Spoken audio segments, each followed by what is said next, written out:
Now, this is a naughty little album from 1979 called Joe's Garage. This particular album is Acts 2 and 3. It's actually like a triple album set. And what it is what I want to talk about now. And the next piece of music I want to play to demonstrate another technique that Frank Zappa used during these halcyon days of the late 70s into the 80s, when it was a new Zappa album every couple of months. It was Zappa Heaven. But essentially, side 3. He Used to Cut the Grass and Packard Goose are the names of the two tracks. They are extended songs with extended solos. Now, what goes on is that Frank Zappa used a technique. He developed it during this time and the album before it, Shake Your Booty, where he used the term xenochrony. And what xenochrony is where he would take the tape of the rhythm section playing in a certain way, and then he would take one of his favourite solos that he did on tour, and he would simply put the two together as a spontaneous kind of chance music kind of deal, and it would all somehow come together. Okay, if the guitar was playing in 4/4 and the drums and bass were playing in 5/4, they would come together every 20 beats. You just do the math. 5 times 4 is 20. That's one of the things about Indian raga music, this kind of thing. So what I want to describe now with the next piece of music is that with my triggers, I'm using almost like a form of xenochrony, only within myself. I'm playing polyrhythmic stuff over the top of a regular beat underneath. So drums, xenochrony, Frank Zappa, Joe's Garage. He Used to Cut the Grass as the influence here, and I hope you enjoy it.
Hello, it's me. I'm back, the central scrutinizer. I'm reading this from the inner sleeve of Frank Zappa's Joe's Garage album from 1979.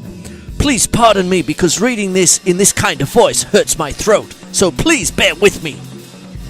Eventually, it was discovered that God did not want us to be all the same. This was bad news for the governments of the world, as it seemed contrary to the doctrine of portion-controlled servings. Mankind must be made more uniformly if the future was going to work. Various ways were sought to bind us all together, but alas, sameness was unenforceable.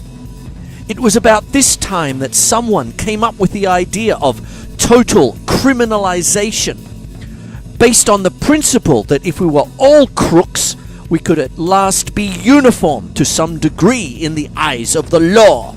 Shrewdly, our legislators calculated that most people were too lazy to perform a real crime.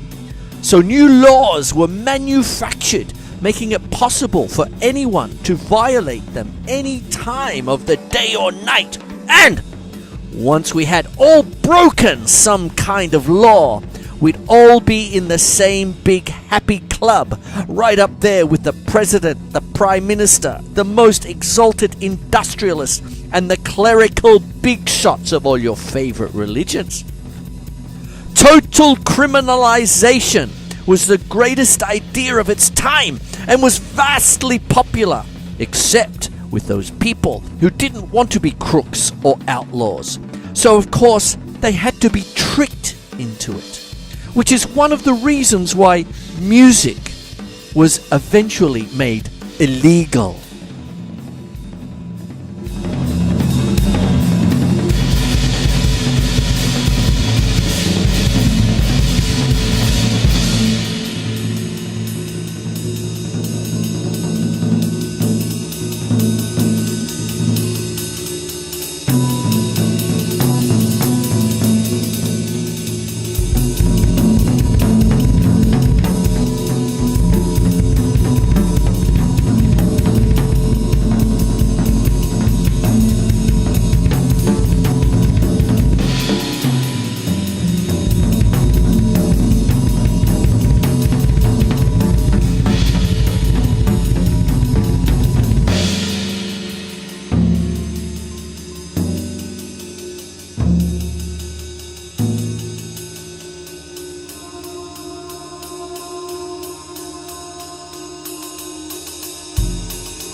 Be here shortly.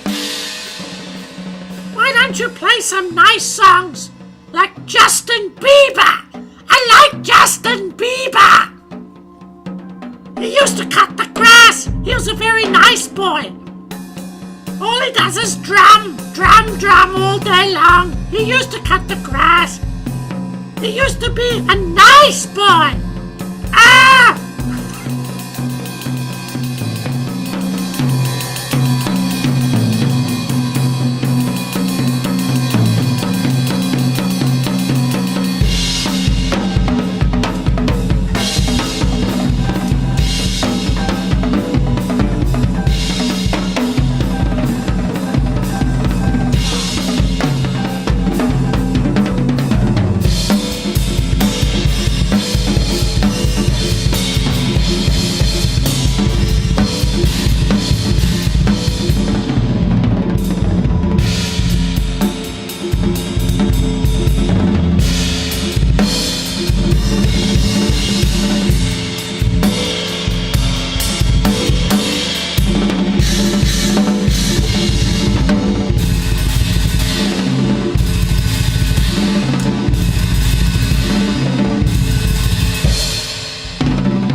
So, I hope you have enjoyed the show tonight. My name is Chris Quinlan. It is Melbourne Musos, the drum show. If you'd like to contact me, it's melbournemusos@hotmail.com. Lots of extra stuff on YouTube, much more than I can fit on my 25-minute show here. So go to YouTube/Melbourne Musos and all that. I'm on Facebook and Twitter. If you want to send me a message, please do. Okay, I'll see you next week. All things Frank Zappa just for the minute. Okay, take care. Bye.